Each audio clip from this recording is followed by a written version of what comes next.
have me on Snapchat, you know that yesterday I said that I've never told you guys about the time I almost died.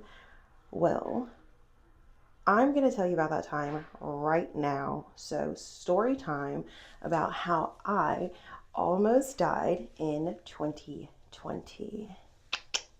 All right, so we're going to do some skincare while we do this because I've been neglecting my skincare. So, let's do it together, guys. So, back in 2020, um, side note, I didn't almost die because of COVID. It truly has nothing to do with COVID. It has everything to do with just a series of unfortunate events that happened in my life. So, 2020, like February of 2020, I want to say, I got into a car accident. I was rear-ended by a bus while on my way to work. And yeah, thought I was fine. Totally thought I was fine. And so I was like, oh, I don't need the ambulance. And I was young, guys. I was like, I don't even think I was 21 yet. I was like 20. And so I was like, oh, yeah, like, I don't need an ambulance. Like, I'm good. Like, I feel fine. Okay. I, in fact, was not fine. Now looking back. So I went to work that same day. Felt fine. I started feeling like a little nauseous through my work day. And I was like, oh, like, can I possibly get off early? And they're like, yeah, so they let me off early. So fast forward like 2 months, I had started having like really, really bad lower back pain. And so I started going to what are those things called? Chiropractor. I started going to a chiropractor, and he was like, yeah, like you have like bulging disc. I had all kinds of shit wrong with my back, like my lower back. So I was a lot worse off than I originally thought. So I had like all this stuff with my lower back. He was like, yeah, we can probably like get it fixed though, da da da da. So we're like in like April at this point. So then fast forward like 2 more months, my back pain was getting like out of control. And one day I woke up and I couldn't walk. It was like so bad, I literally couldn't walk. Um, Hindsight in 2020, should I have went to the hospital then? Yes. I was 20 years old. They're like your frontal lobe's not developed yet, clearly. So, I was like, oh yeah, like I'll be fine. It is what it is. Like, I'm sure it's just my back. So, I'm like limping. It's like end of May, going on June now. I'm like limping. So, I'm limping everywhere.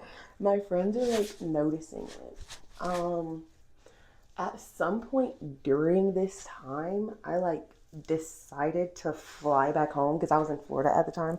I decided to fly back home to Mississippi, and my mom like saw my leg and she was like, "Oh no, like you're going to the doctor." So I went to the doctor, and my leg was like super swollen. It was big. I like couldn't walk on it. Every time I tried to put paint on it, it was just out of control. So I go to the doctor and she's like, oh, yeah, like I would need to do a CT scan to be sure, but it looks like you have a blood clot in your leg from like not being able to like walk or like move on it. So I was like, okay. So she writes me a prescription to get like a CT scan. And I was like, babes, I can't afford that. She was like, well, you can just go to the ER and like get it done. And I was like, okay. So I leave and go back to Florida.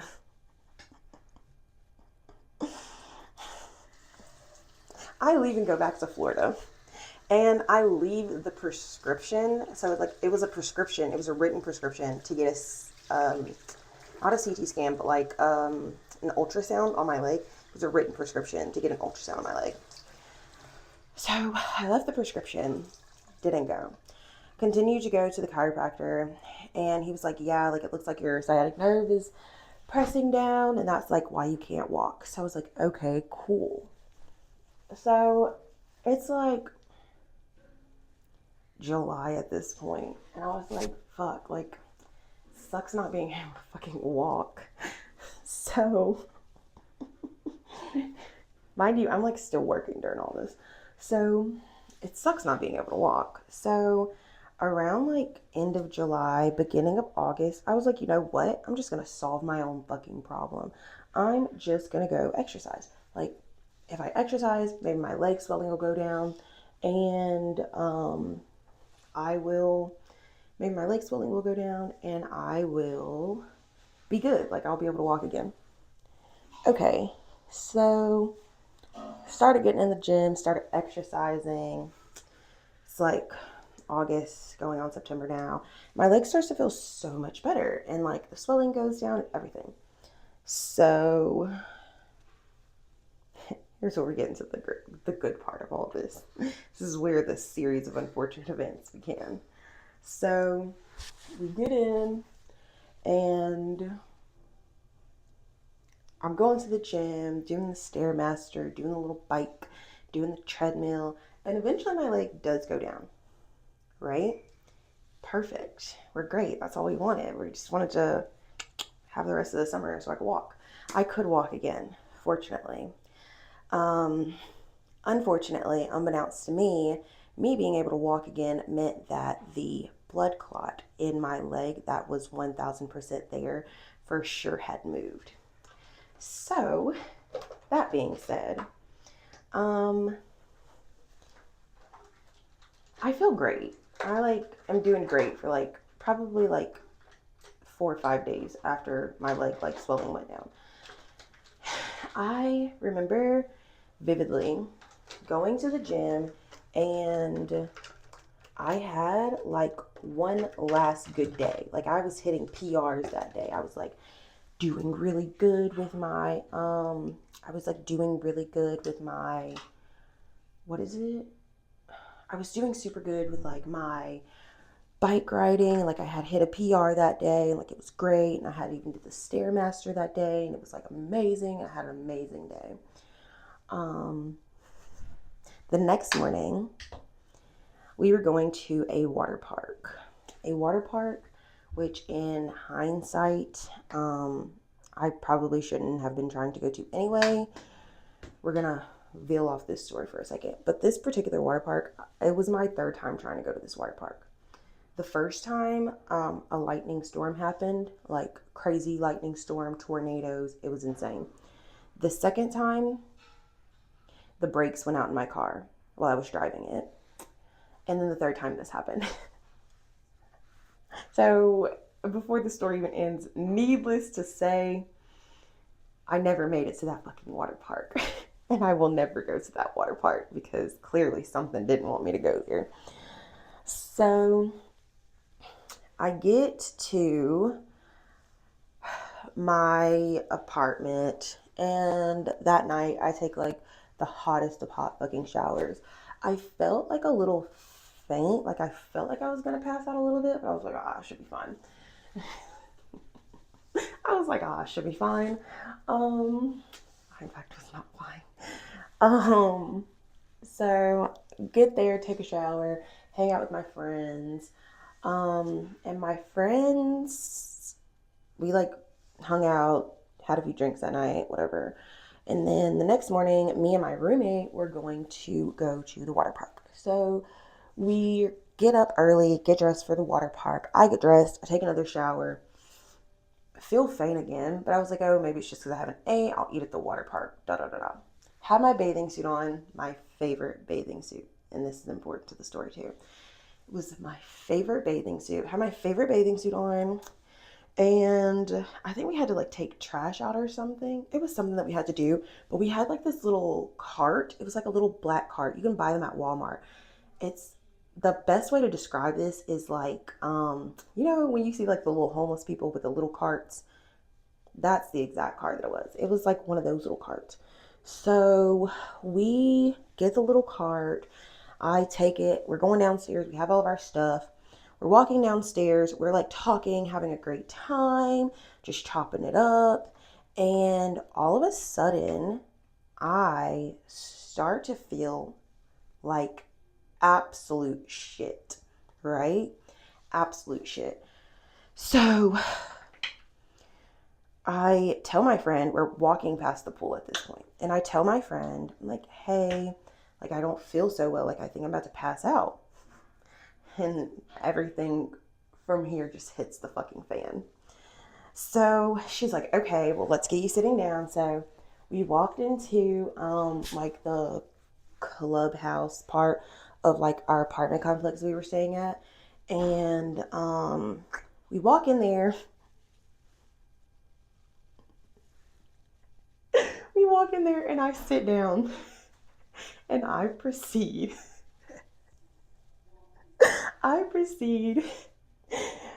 to just start feeling worse.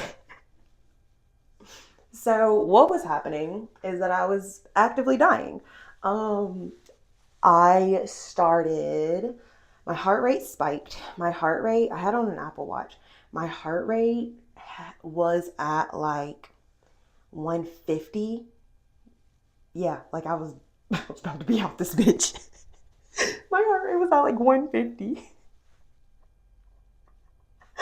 It's not funny, but it's funny. It's funny because I'm alive. My heart rate was at like 150, and we're sitting there, and so I have really bad anxiety, and so she thought it was just like my anxiety. She thought I was having like a panic attack, and so we're sitting there. She tries to calm me down. She's like trying to get my heart rate down. She's like trying to like calm me down, and as she's trying to calm me down, I started throwing up. I started throwing up. And so, which is can be another sign of anxiety. But what I started doing next is, in fact, not a sign of anxiety. So we have been sitting there for probably like an hour, 2 hours. I felt like it was like 30 minutes. She was like, no, we've been sitting here for 2 hours trying to get your heart rate down, and it's still at 152, babe. So I was like, okay, okay. She was like, what are we going to do? Well, as soon as she asked me, what are we going to do? Um, I started shitting myself. Literally. Like actual shit was coming out of my body because at that point I was throwing up again. And I don't know if you know, but when you die, everything in you has to leave. And that's what was happening actively while we were sitting there trying to figure out what we should do. So my heart rate is now at 152. Um, I am throwing up everything from the past 3 days. I'm throwing up literally everything in my stomach, so much so to where I literally started throwing up bowel, like stomach acid, and I am now shitting myself.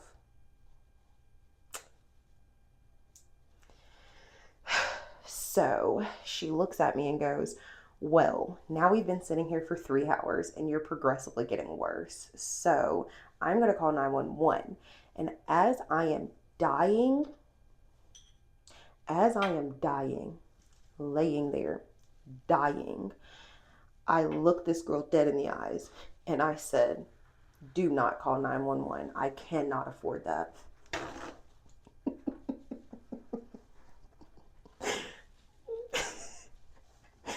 So she, she waits like another 20 minutes.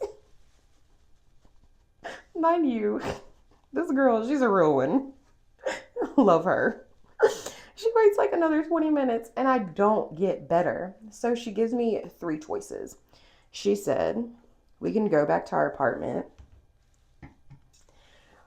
and we can lay down and I can help get you cleaned up. She's a real one because she was dead ass. She was like, I will help you get the shit off of you. So we try to make it back to my apartment. That was the first choice. We tried to make it back to my apartment so that way I could get cleaned up, take a nap, figure it out.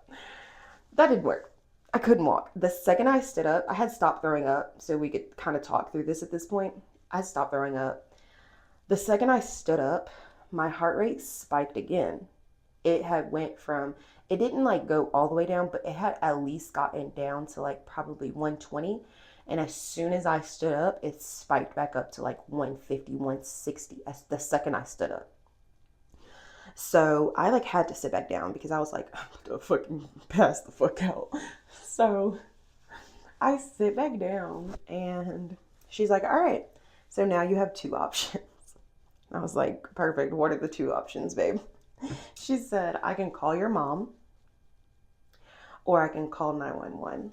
And obviously, I told you I couldn't fucking afford 911. So we're calling my mom.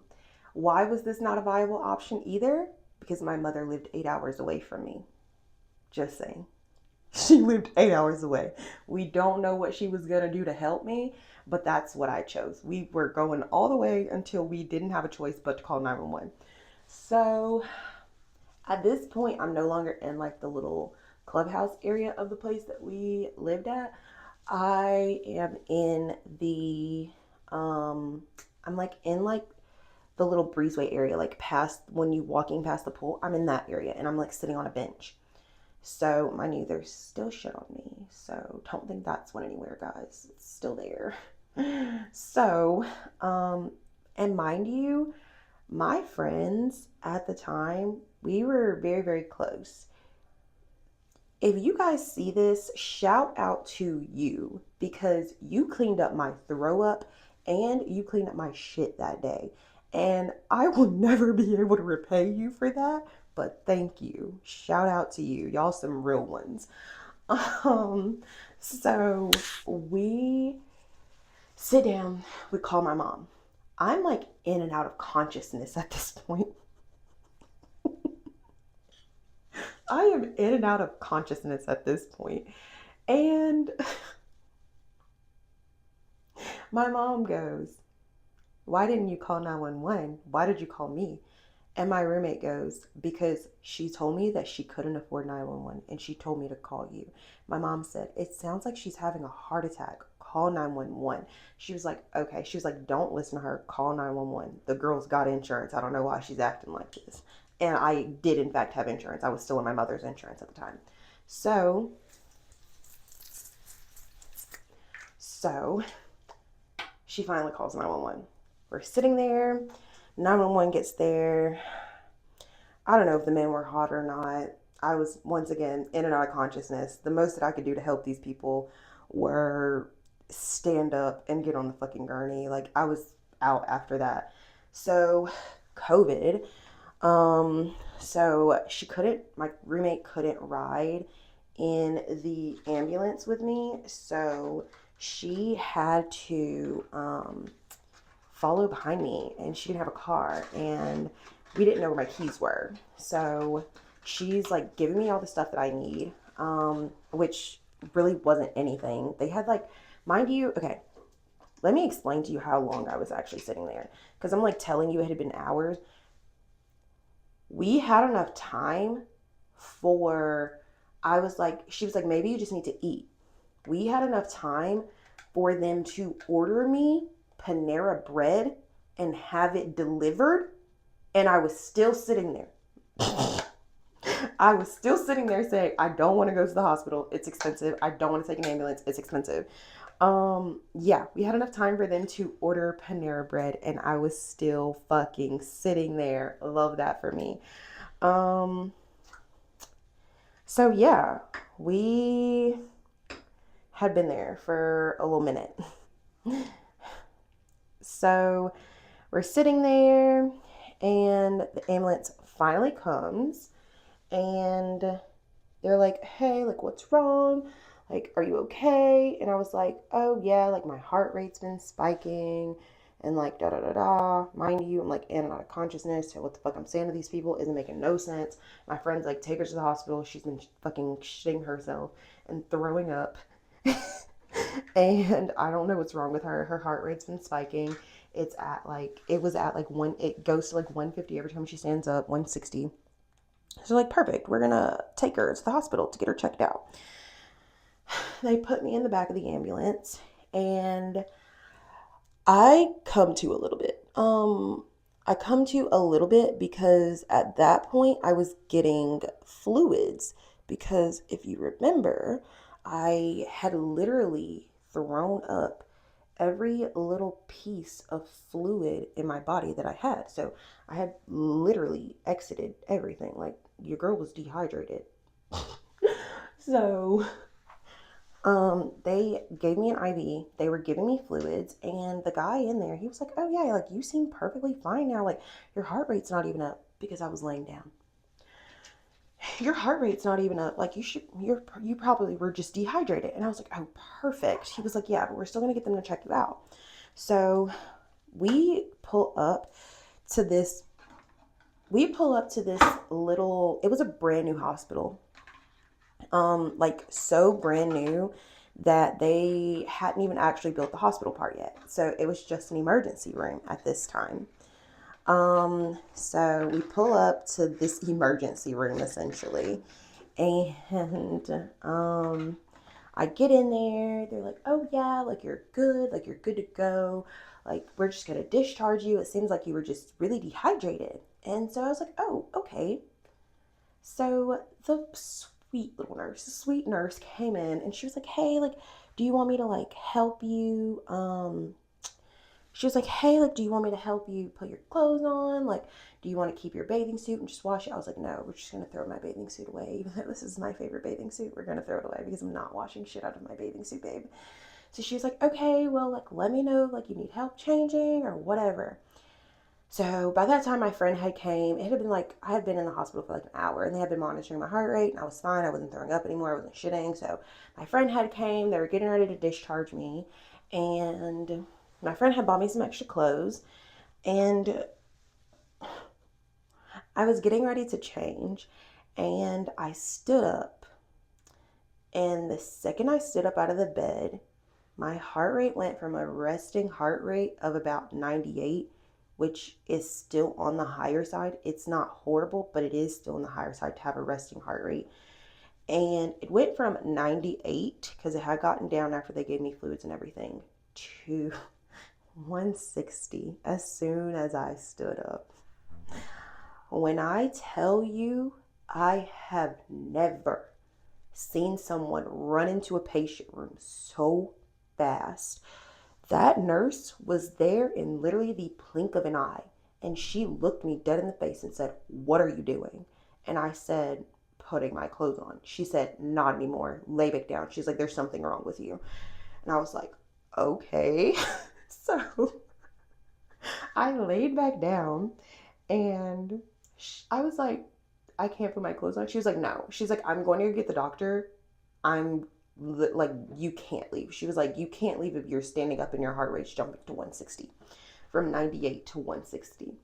So she comes back with the doctor. He's like, "Yeah, like that's just not normal. We're gonna get you in for a CT scan. Like I'm sorry, like you're gonna have to stay here a little bit longer." I was like, "Okay, whatever." So a couple hours go by, and we get into the CT scan room.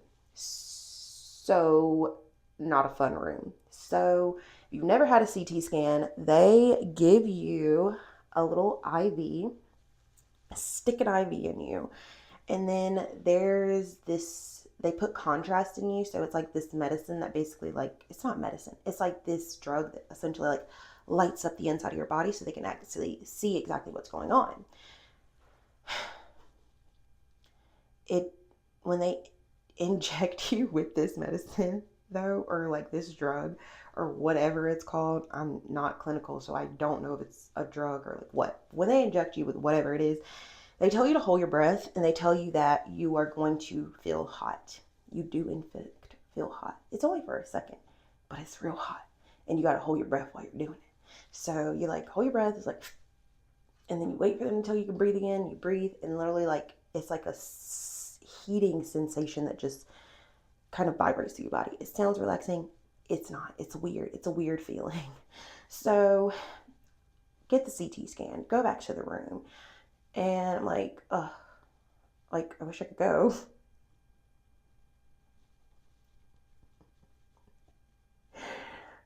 They come back a couple hours later, because it's a hospital. They come back a couple hours later with the results of said CT scan. The doctor comes in, And he goes, so I have good news and I have bad news. And I said, you know, I like bad news followed up with good news. So let's go for it. He looks at me and says, my friend's in the room by this point.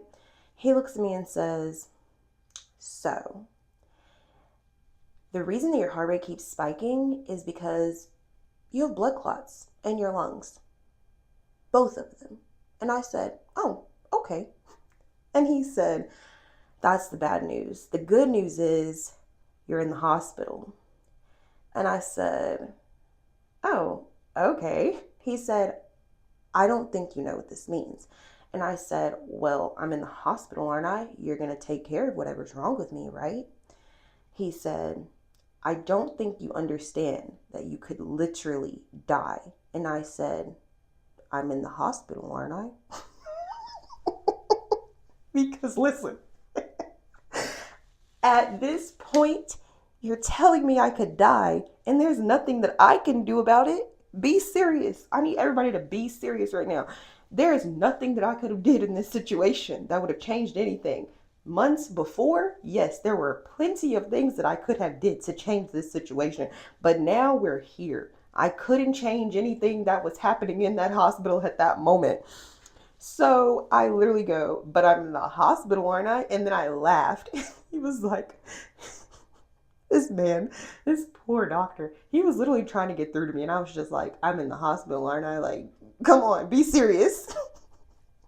So he's like, unfortunately, I am not going to be able to help you because we don't have the equipment to help you here. So we're going to have to send you somewhere else. So I was like, dang, that sucks.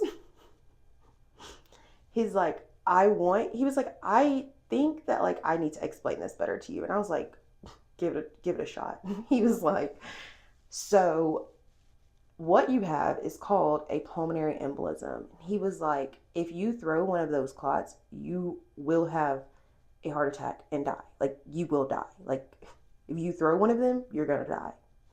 You're gonna be out of here. And I was like, okay, like, because once again, guys, listen, I will tell you what I tell everybody. If there were a tsunami and I was laying on the beach, I'm not about to run. I'm not running to get away from the tsunami. Why? Because I'm on the beach, babe. If I was in the middle of the city, maybe. But if the waves are over the building, I'm going to lay there and I'm going to say, it's been a good run.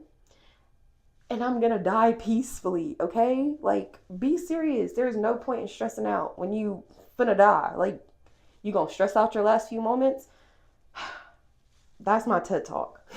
But anyway, so I get there and he's like, we're going to send you to another hospital because we can't help you here. And I was like, okay. The nurse came back in. She's like, well, I'm so happy that we found that. Like, I hope you're okay. I hope you're going to be okay. Like, I hope they get everything done. And mind you, by this time, I had went in this hospital at like 10 a.m. because we woke up early to go to this freaking water park, bro. And I hadn't ate, remember? So I looked at her and I said, can I please have something to eat? I'm so hungry. It was like 5 o'clock in the afternoon. It was 5 o'clock in the afternoon, bro. She was like, no, I can't. She's like, you can't have anything because they're most likely going to do like an emergency surgery on you when you get to the next hospital. And I was like, oh, that fucking sucks.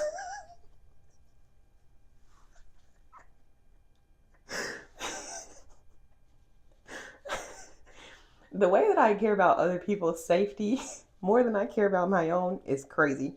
Anyway, so I was like, damn, that sucks. So we get into the ambulance, and for some reason there was like two ambulances following us. Don't know why, but eventually one of the ambulances like got off because I guess maybe they were like there was a car accident on the way to the hospital, to the second hospital, and so I guess like maybe they were dispatched there or something. I don't know, but I was like, oh, like I can. So we're transferring me to the stretcher to get on the ambulance to go to the second hospital. I was like, oh, I can just stand up. She's like, no, you can't. No, you can't. You can't stand up. You're not standing up until these blood clots are out of your lungs, babe. Oh, side note. At some point during all this, like right after he told me I had blood clots in my lungs, I was like, I gotta pee. And I was like, I'm gonna go to the bathroom. And she's like, no, you're not. No, you're not. She's like, you're not gonna die on my watch. And I said, why can't I go to the bathroom? She said, she was like, she was, she said, most people who have pulmonary embolisms die on the toilet. And I said, why is that? She said, because you strain and then you push and then you throw the clot and then you die. So your only choice is to go in this bedpan. So I went in the bedpan because they wouldn't let me get up. Also, side note, if you're wondering where the shit was on my body, it was still there. So at the age of 20, I had to have another grown woman that was a stranger wipe my ass because I had shit myself earlier that day. There was no other way to get it off. I couldn't do it. So shout out to that nurse because you're a real one. Shout out to all you nurses because yeah, y'all are fantastic. Um, so not only had this lady helped me pee in a bedpan, she also cleaned shit off me that day. So that was a great day. But we're going to the Jesus. We're going to the fuck. We're going to the second hospital and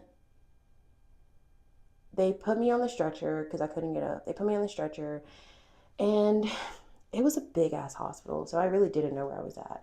But I think it started to sink in how much trouble I was actually in when they put me in cardiac ICU.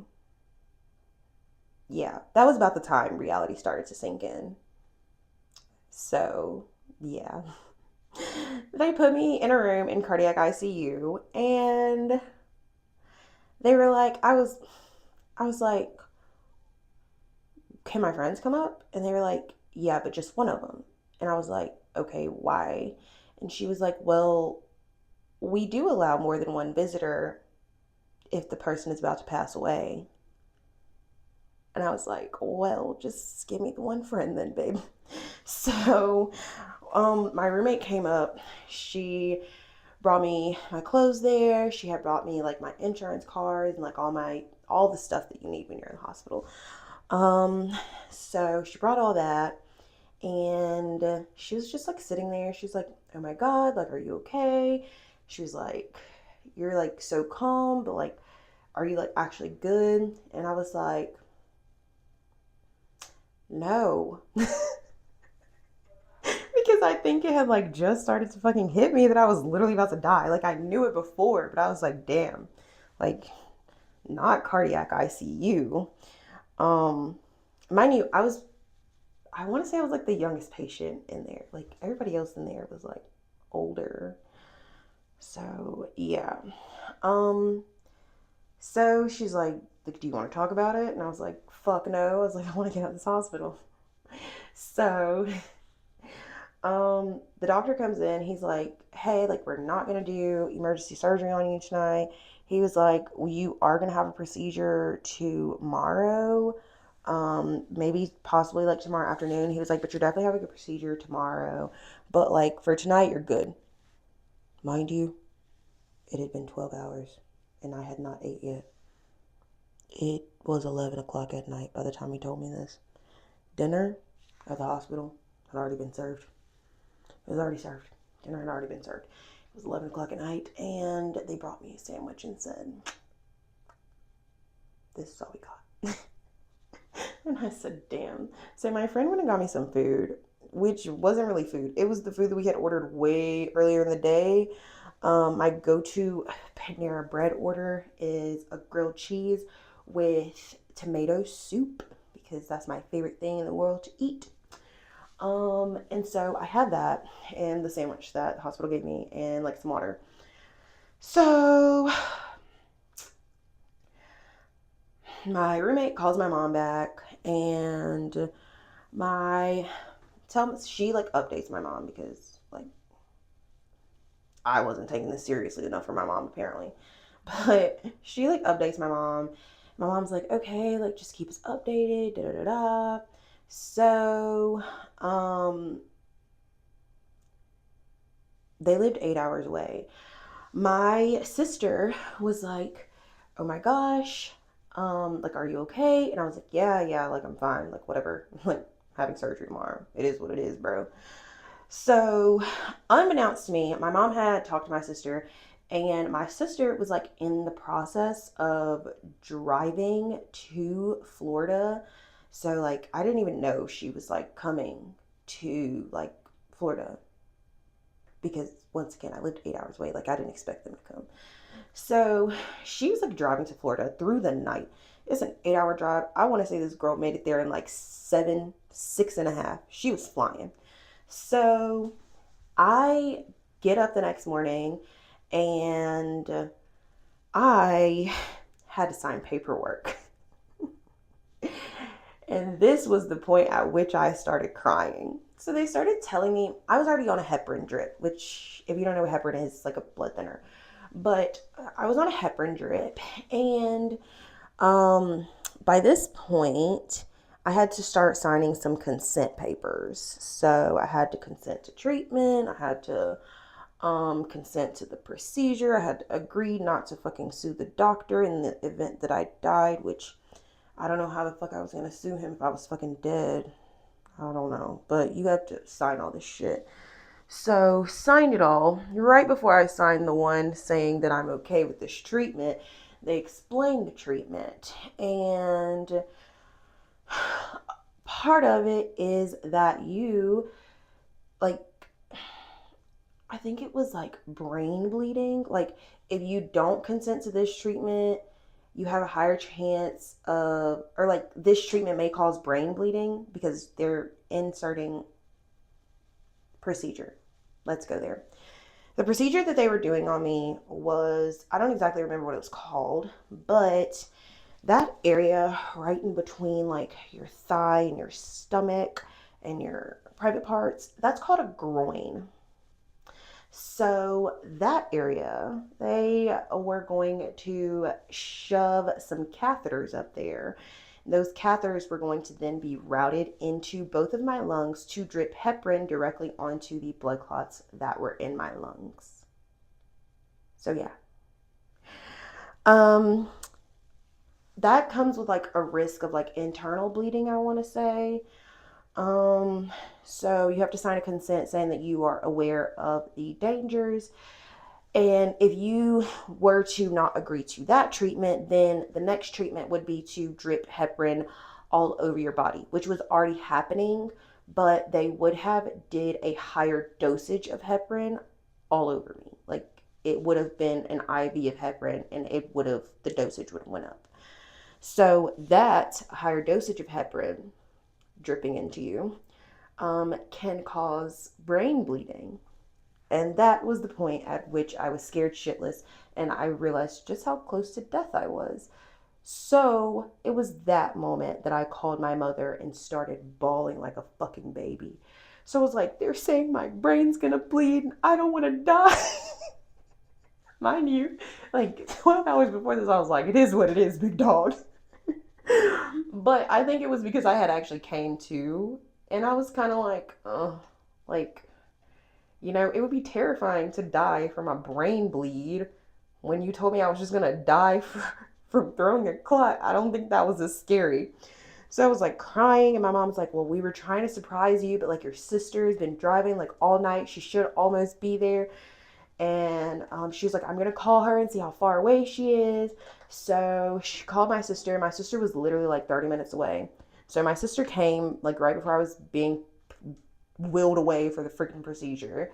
Signed all the consent forms. Apparently, when I switched hospitals, nobody gave them my insurance information.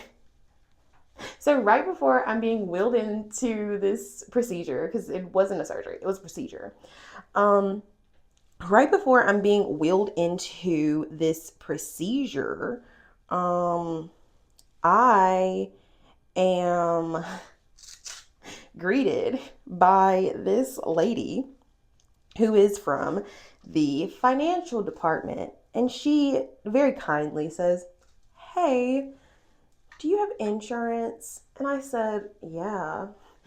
And my sister was like, "Yeah, she has insurance." She's like, "Well, we don't like have it on file. Like, do you like need financial assistance?" I'm dying, bitch. I know she was just doing her job, but I'm in the middle of dying. I'm having the worst possible fucking day of my life. And you want to ask me about how I'm about to pay for this shit? Be fucking for real. Anyway, my sister gives her my insurance card. She's like, "Oh, okay, your insurance covers it's fine." That's a whole other story, which I'll get into after this. So, insurance covered it. And I'm going in for the procedure. This particular procedure, they didn't put me to sleep. It was localized anesthesia, so I was awake for the entire thing. Let me tell you, will never forget this in my entire life. So they wheel you into this sterile ass fucking room because it's an OR, and you're just laying there while the doctors and like 90 million nurses are just doing their thing around you. The anesthesiologist comes, they give you the localized anesthesia. You feel a little loopy, but you're 4,010% still awake for this entire fucking thing. So they turn on the light, they cover you up with the little covers, and they're going for it. They're playing music. And they said, "Hey, do you want to listen to something in particular?" And at the time, I was obsessed with Frozen. Yes, Frozen. So I said, "Can we listen to Frozen? The songs from Frozen, like the album?" And they said, "Why, of course." And I said, "Oh my God, perfect." And so they proceed to turn on Frozen for me. And I proceed to sing Frozen songs to these nurses while I'm halfway drugged up. So as we are singing Frozen songs, and they are like calming my nerves because my heart rate was up just because I was fucking nervous and I could like feel what they were doing.